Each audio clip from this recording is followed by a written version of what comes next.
Je ne dis pas que le TOFA demande la raison de la Constitution. Si les informations du TOFA impliquent la raison, ça c'est au début de prendre acte de leurs actes. Mais le TOFA dit qu'il faut continuer, de ne pas enlever le pouce, sinon nous allons tous regretter. Maintenant, ça, c'est notre rôle. Mon rôle n'est pas de demander la raison de la Constitution. La raison de la Constitution, c'est le législateur qui le demande. Mais ce que moi je peux dire, ça, ce que je veux dire, n'a rien à voir. Je ne dis pas que le FA soit anticonstitutionnel. Le FA n'a rien à voir avec la Constitution. Le FA dit ce qui doit être. La Constitution dispose de ce qui peut être. Chacun joue son rôle. Je ne suis pas là pour interpréter la Constitution parce que je ne suis pas constitutionnaliste. Mais le FA dit, si vous sortez le pouce, vous aurez même du mal à prélever la patte. C'est même pas à manger. Vous avez même du mal à prélever la patte.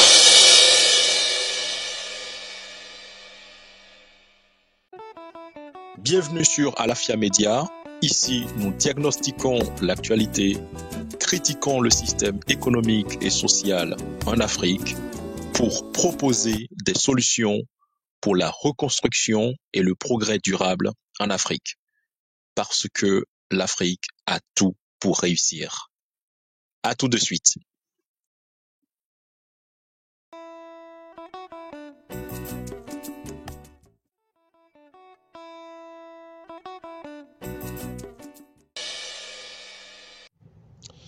Bienvenue sur Alafia Média, bienvenue à toi Alafia Note. Aujourd'hui, on va revenir brièvement sur les Vodou Days au Bénin pour parler des prédictions du TOFA 2024, c'est-à-dire l'œil du peuple. Alors, tout de suite, entrons dans le vif du sujet par la problématique, à savoir que selon les spécialistes, les prédictions du TOFA représentent la vision pour conduire le peuple. Alors, qu'en est-il maintenant des interprétations de cette prédiction? Et c'est ce qu'on va essayer de voir très rapidement ensemble ici. Alors, l'expression traduit, c'est trahi repose tout simplement sur l'idée qu'une traduction, quelle qu'elle soit, ne peut véritablement jamais capturer parfaitement les aspects du texte, d'un texte original ou bien de la pensée d'origine. Voilà. Donc il y aura ce qu'on appelle une perte au niveau, au niveau de la traduction. Alors, ceci est vrai pour plusieurs raisons. La première, donc je vous le disais à l'instant, c'est ce qu'on appelle la perte de nuance culturelle. Alors, à savoir que lorsqu'on utilise un langage, déjà les langages sont enracinés dans des cultures spécifiques. Il y a certaines expressions, concepts ou jeux de mots qui sont intraduisibles sans perdre leur sens. Voilà. Sans perdre, l'impact, de la pensée que véhicule la personne, etc., etc. Hein, il y a les traits de comportement, il y a, l'interprétation, comme on le dit, la copie n'est jamais égale à l'original. Je vous prends pour exemple la voyance. Les spécialistes nous disent que la voyance du TOFA utilise un langage codé. Et selon ces mêmes spécialistes, le code du FA est similaire à un langage mathématique.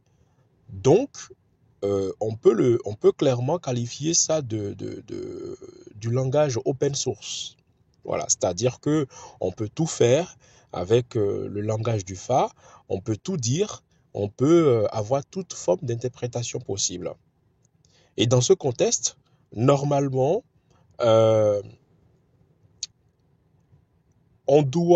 on devrait normalement avoir comme proposition de la part du du TOFA 2024, on devrait avoir plutôt plusieurs propositions, plutôt qu'une. Hein, malheureusement, vous l'aviez vu en début de cette vidéo, le prêtre, en tout cas ce prêtre du FA qui nous explique évidemment que le TOFA nous met en garde la population béninoise par rapport au fait qu'il ne faut pas voilà, tourner dos au président actuel, chose qui est quand même assez étonnante. Hein, parce qu'au Bénin, rappelons quand même qu'il y a 13 millions d'individus quand même qui vivent au Bénin. Et donc, plutôt que d'avoir, de proposer des solutions, je dirais, multiples, et permettre à la population béninoise, bien entendu, d'utiliser sa maturité pour choisir la bonne solution qui conviendrait pour son bien-être et pour la progression, la prospérité sociale de sa nation, eh bien non. On se rend compte que les dés sont jetés.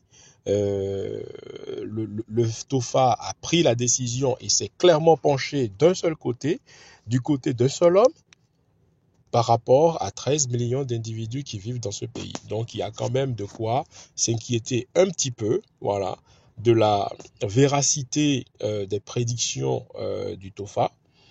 Voilà, sans pour, bien entendu, dénigrer sa culture ou la tradition. Hein.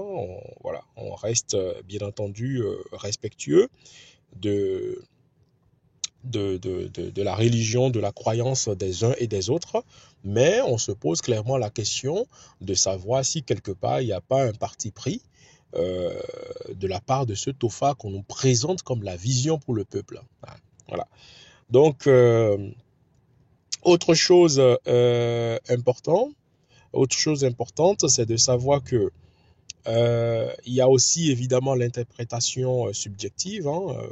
Voilà, c'est ce que je disais à l'instant, que tout traducteur fait des choix en fonction de sa compréhension du texte ou de la pensée de l'autre. Et ces choix peuvent refléter sa propre subjectivité. Je pense qu'on est complètement dans ces cas de figure-là ici. Vous l'avez bien écouté ce prêtre Fa au début de la vidéo. Donc on est complètement dans un choix qui reflète là la subjectivité de ce prêtre-là, qui pense que, oui, effectivement, il faut aller dans ce sens-là.